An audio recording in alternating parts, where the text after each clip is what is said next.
What's going on, boys? Thanks to our patrons and Fiverr customers. Subscribe to our Patreon free for behind the scenes stuff. Arm yourselves, life stuff. This is a bit of a grab bag, but we are thinking about society today. We mentioned a while ago we are in a decline right now. We actually aren't in bad times yet. We are experiencing the decline or the drying up of what were good times. And when the real bad times hit, the bad times that will produce the actual strong men, not the weak men who are so weak they think the declining good times are the bad times, we aren't going to be ready for those bad times because we're accustomed to good times, even though the good times we're experiencing are evaporating quickly. But that got me thinking.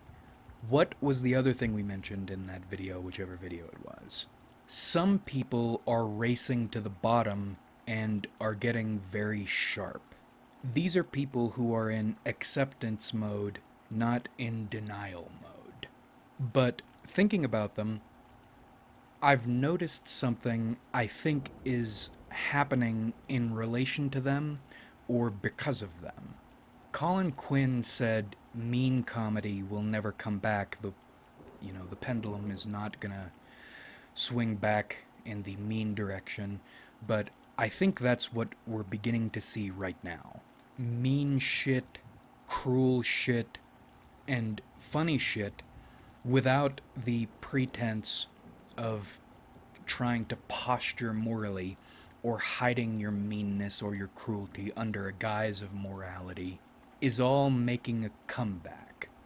It's starting small, but it's there. You can find it. These tide pools weren't here 5 or 10 years ago. And I'm not talking about singular talking heads or fed nets like 4chan. I mean organic, nasty funniness groups are starting to come back. Now, why is that? Obviously, it is the rising number of people who are embracing nastiness.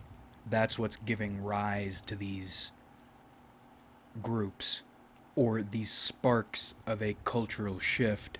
But tracing that back even further, why are people becoming not just, again, generally bad, shitty, while still posturing as moral? Why are people increasingly becoming nasty without pretending to be anything else, or even actively embracing nastiness for nastiness' sake?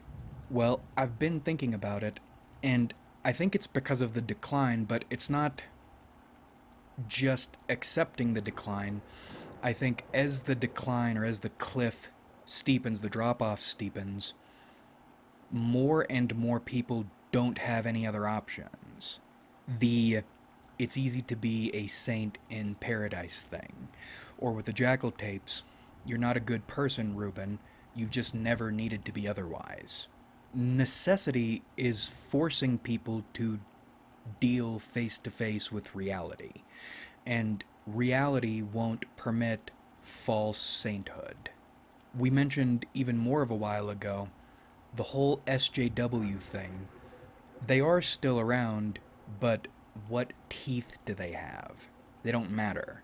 Social justice went from this culturally conquering legion to more like a fat seal sitting on top of a culture and weighing it down, but not moving because it doesn't need to yet.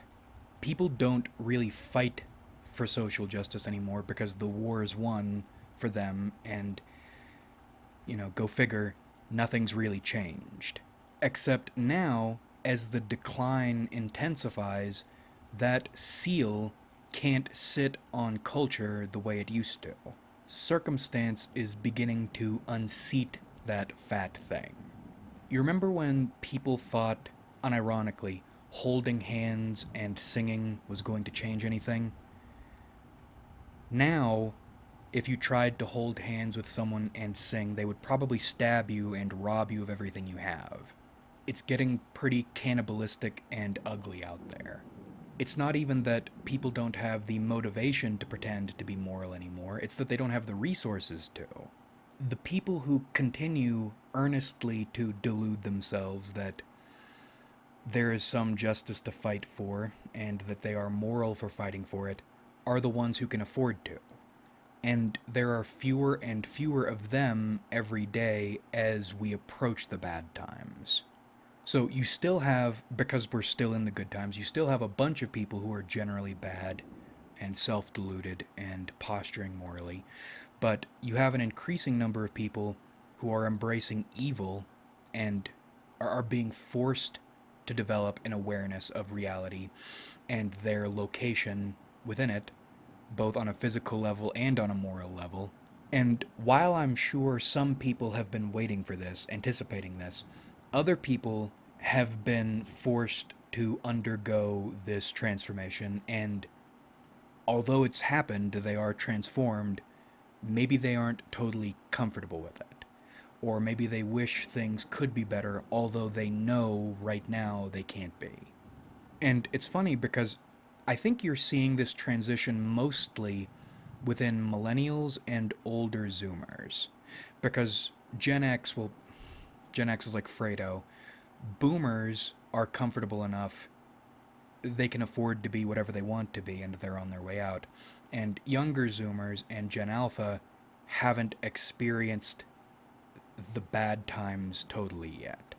Or if they have been exposed to them, they haven't been exposed enough to stop hoping yet.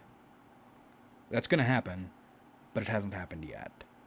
But I think that's why you're beginning to see cultural changes. It's not just that people are becoming monsters, it's that monsters need to live. Between now and the collapse, in the meantime, these people are still people and they need a culture. And again, I think that's in part where this mean comedy, this cruelness is coming back into form in maybe even a little bit of a sharper way. But another thought about that. While we are inventing this new intergenerational mean culture, survivor culture, ourselves, I think we're also drawing on relics of the past. I think the reason you're seeing mean comedy start to come back first is mean comedy was alive not that long ago. It speaks to our sentiments, if not reflecting them exactly, and it's accessible and it's real. And I think when people need to develop new cultures or need help engineering evolutions in a culture, they reach back and look for what has worked before. And accessibility has a big part to play in that. Example, at least in terms of teaching people anyway. I'm willing to bet most people don't go back and read all the ancient philosophers and look for the golden tidbits to apply to this present circumstance. Not only is it inaccessible to most people, but also that shit isn't going to work. But I will bet you most people are familiar with Aesop's fables. Lessons so simple and so accessible, a child could understand them, and they do. And that's probably one of the reasons, in sophisticated churches at least, they don't Bible thump small children early. They teach them Bible stories. They give them VeggieTales. They give them silly songs with Larry. It's really genius what they do. You want to instruct someone about a way to live, you don't make it complicated and pushy, you make it simple and interesting and comforting. You encode complicated messaging into simple, palatable delivery systems. People are already beginning to act or conduct themselves like fighter pilots with the pirates in Star Sector. but necessity is making them operate that way. It's strictly operational. A culture hasn't totally arisen yet. It's starting to, and why is the first kindling of this new culture comedy? Because it speaks to these terrible circumstances in a palatable, comforting way.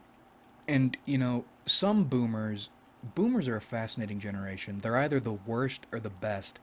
I think one of the reasons Carlin and Pryor were so huge is the same reason mean comedy is coming back right now. They culturized the harder, uglier aspects of that generation. And it's interesting, maybe I'm misreading this, maybe I'm missing something, but when I say mean comedy is coming back, yes, you're beginning to see smaller examples of mean comedians, but mostly it feels like people are drawing from, I say much older, 15 years or more older comedy. Because you have edgy comedians right now. We've had edgy alt comedians this entire time, but they're political. They're acting as a counterculture, not a new culture or an evolution of certain sets of circumstances. They're a reaction, ultimately serving the status quo, while raking in good amounts of money in the meanwhile. Owen Day seems more popular than ever. Patrice is probably more popular now than he was when he was alive. And I'm not saying everybody is listening to Owen Day and Saint O'Neill, but I am saying they appealed mostly to shit shovelers and wage slaves, even in their times, and that's why they're probably even more popular now, because circumstance is making everybody a shit shoveler or a wage slave. And then this microcosm starts speaking to this larger change, because when I say mean comedy is coming back, I should have phrased that better. I'm not saying you're seeing a ton of new mean, cruel, not trying to be or pretending to be moral comedians coming out of the woodworks. I'm saying people in general are getting a lot meaner with their comedy, what they find funny. It's not, good-hearted ribbing shit or we're all in this together and we're gonna make it, we're gonna win bullshit. That's still around, yes, but the grunts of civilization are beginning to drop the act and are beginning to embrace, even if they aren't totally embracing evil actions yet, they're laughing at mean, cruel shit. That stupid sentiment that comedy needs to punch up. What's funny about punching up? The funniest shit comes from punching all the way down. I think more and more people are getting comfortable with, or re-comfortabilizing themselves with punching all the way down, because what do they do day to day? The people telling them they should be punching up are the ones punching down on them hardest. And not even in just a comedy way, but more importantly, in a financial way. You are getting stepped on. And here's why that's a good thing. As more and more people are forced to face reality and come to terms with themselves and the world they live in and what they're going to need to do to survive in the world they live in with the monsters around them, it's like society is cultivating its own militia, full of people developing ideas about what needs to be done to deal with the collapse when it comes, and how to do those things both in an operational sense and in an internal fortitude sense. While the people who still have good spots at the good times watering hole are staying soft. They're powerful not because they as individuals are powerful, but because the mechanisms they're sitting on that permit them not to need to confront reality or themselves or, get thick skin those are still powerful, but they won't be powerful much longer. They're already beginning to fall apart. And here, resurgence is the word, but maybe that's wrong. Because it's not something old coming back, it is something new, informed in part by older things. As the number of people who are really hard up rises, so does that survivalist, cannibalistic skill set and mindset, and then the culture is going to expand even further. And when the true bad times finally come, there's going to be a reshuffling. Groups of people alive now to dampen the fall, and then the people born into it who are genetically and mimetically inclined to make the most of it. The true strongmen. But mostly, I'm interested in seeing the way this new culture evolves in advance of the collapse. Increasing numbers of people forced to come to terms with things, with themselves, with their lives, with the world, and then figuring out how they're going to live in these terms they can no longer deny. Will the culture change from what we're beginning to see right now, which is highwaymen cannibalistic or raids of cannibals working together but with individual mindsets and then turning on each other the moment it becomes necessary or convenient? Is it going to become a more sophisticated individual evil? Is it going to change a bit and become tribal evil once humor readjusts totally into the horror and cruelty of life?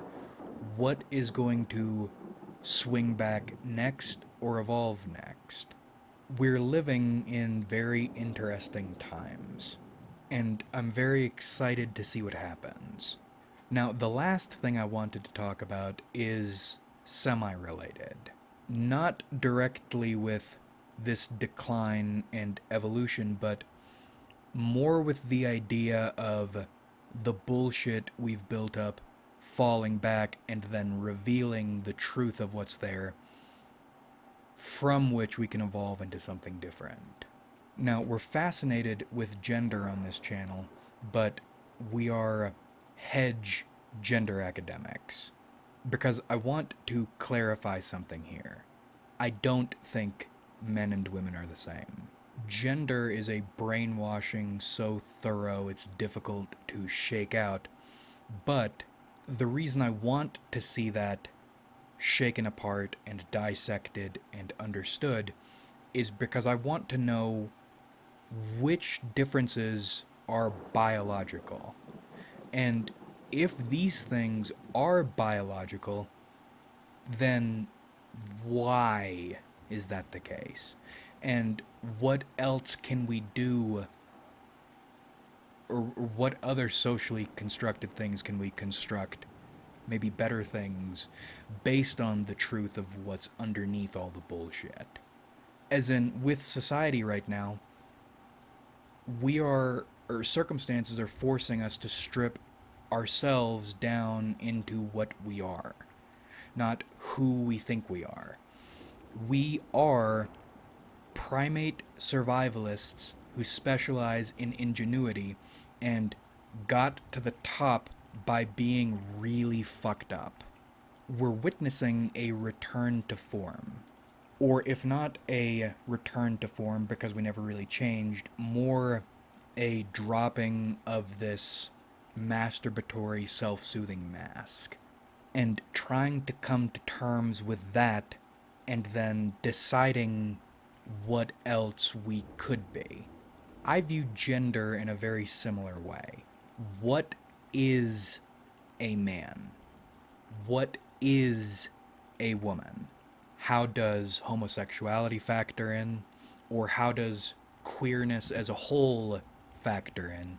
Because I'm in the camp, there is something basic or fundamental about all that.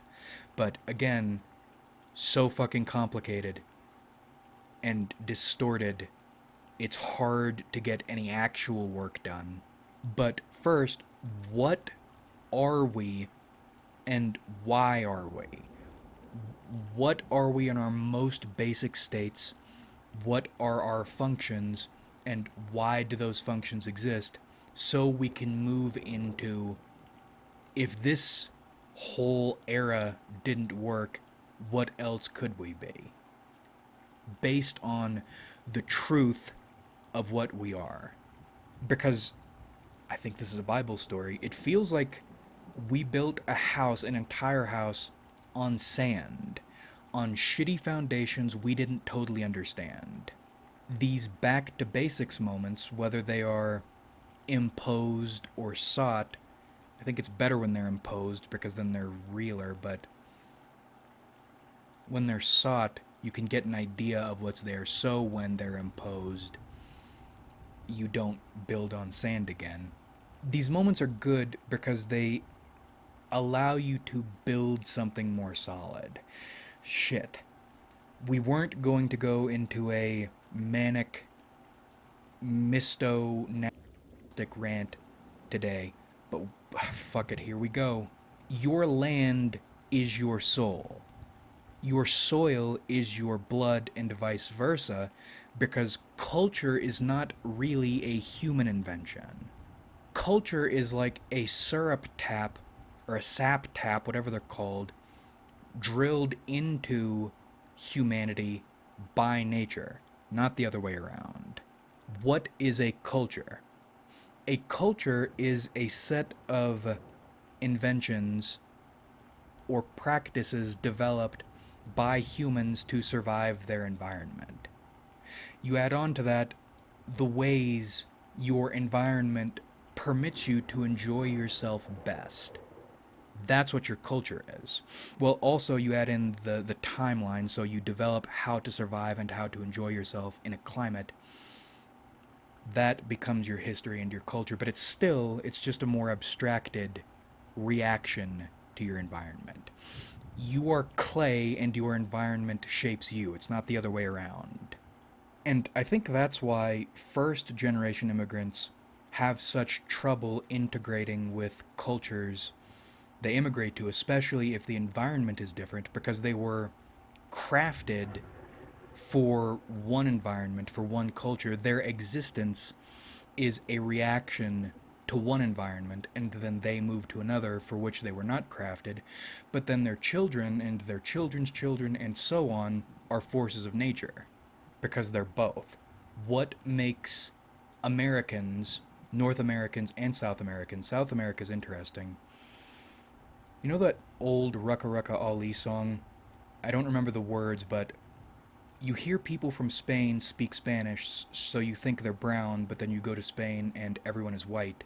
When a North American thinks South America, they think Spanish and brown, but then you go to South America, you expect them to look like the average Mexican, but even the average Mexican doesn't look like the average Mexican. We're united continents full of people who have multi-classed. Diversity is our strength, but not in a happy, hands-holding, horseshit way, but rather we, primates of the New World, suckling on the teat of freedom, are stronger, basically, than the primates of all the other less evolved areas of the world. Because we, genetically, are the greatest hits of the world, being raised on the strongest, most fertile, potent lands in the world. The best blood on the best soil. Oh, and when we, the weak, are washed away in the fires of the collapse, our children who survive are going to be damned scary. The chief chimps of the planet. The ones truly deserving of the stars. The sperm with which Mother Earth will fertilize the universe. And that leads us back into gender. Nicely into gender. I don't have a ton to assert here. Mainly I wanted to clarify that I'm on the side that says there are biological differences, but those differences are both more complicated and expansive than we think they are, and also less restrictive than we think they are. But what are some of the baseline heterosexual male female differences I think are fundamental differences? Firstly, the way craziness is expressed. Again, with the binary thing, people frame it as if men are logical and women are crazy, or men are order and women are disorder. Same with the TEFE situation. Both have and express these same traits a lot, but the way they express them is different. Men and women are both mostly insane, but the way they express that insanity is different. Wildly insane men, when I say insane, you know what I'm talking about, just not actually insane, but just fucking crazy. Like, what are you thinking, or why are you doing that crazy? Or that's kind of scary crazy. Men, crazy men, or men when they are expressing craziness, will almost always hide behind a persona or a mask or a facade of rationality and reasonability. And when they express their insanity, they do it, they go big or go home, and they try to be sneaky about it. They'll be crazy in private and with individuals or small groups of people. And this isn't at all to say men can't or won't go crazy in front of lots of people, but rather they will try not to, usually. And when you know to look at insanity that way, you'll pick up pretty quick that most dudes are, in fact, fucking insane. Versus a woman's expression of insanity. If insanity within society is like a card game, men feel obligated to try or to pretend to be seated at the table and to playing normally. Versus when a woman is expressing craziness, she just loses her shit and flips the board. Same level and intensity of crazy as men, but less discretion in expressing that craziness. At least in my experience. Which, again, maybe I'm wrong, but throughout my life, that seems to be the case. You're dealing with a crazy dude, you won't find out he's crazy, or you might get a sense he's crazy, you might hear he's crazy, but you won't see it until you're in a situation he thinks he can get away with it. Versus a woman, when she's doing crazy shit, she doesn't give a fuck. She's just losing her mind. I really don't think that is a gender programming thing. Now, that difference, it very well could be a gender programming thing, but instinct tells me it isn't. Something to watch, something to think about. Next one is the attraction thing. Men and women find different things about each other attractive. Now, if you tried to get into specifics, carving out exactly what those differences are, I think that's where you get easily into construction, not biology. But that there is a difference, or that there can be a difference in what men and women find attractive about one another at all, I think that is the biological level.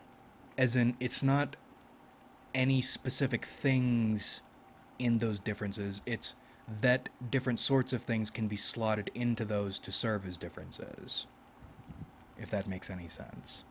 The what in the differences is determined by culture. That men and women need to find different things attractive about one another at the same time, I think, is biological. And then the culture steps in and determines what those specifics should be. And I have other ideas, but none I am ready to pose yet. And we could get into theories on the whys of the stuff I have mentioned, but for right now, we're just focusing on the whats I feel pretty confident about. Was it John Michael Gaudier? He talked about it. I think it was, he mentioned Newton said, Newton describes the way gravity acts, but feigns no hypothesis about what it is or why it is. The what comes first, and then you can figure out the why, and then you can get into the could be. But Neanderthal women could bench 350 with no special training, and had huge nasal cavities for just sucking wind, and I really wish they still existed properly. Not just for sexual reasons. I hate that the Neanderthals died out because you can only imagine once they industrialized, or civilized and then industrialized, how straightforward their civilization would be. Humanity's cleverness is why we're still here, but damn if it doesn't fuck everything up. But that's something we can work on. We need to wrangle our consciousness so we can use it instead of being used by it, or rather, using each other mutually. It's like this abusive relationship. Humanity is a good vessel for consciousness. Consciousness is a good tool for humanity, but we keep fucking hurting one another. But I believe we can fix that if we can figure out what we are. And I'll never understand why humanity has such an aversion to trying to understand what it is. The fact we have AI now, we have built AI, but we haven't worked out for sure in a systematized, patterned way what dreams are and how they work, where they come from, what purpose they serve, will never cease to amaze and scare me. Now, I still think we should go full steam ahead on AI, but the fact we are building something in our image and we don't understand our image, our own image, it's... something feels really wrong with that. Anyway, to wrap up, everything sucks. It's going to get worse. But if you're a person who wants to figure things out, there has never been a better time to be alive. Like if you enjoyed, subscribe if you haven't.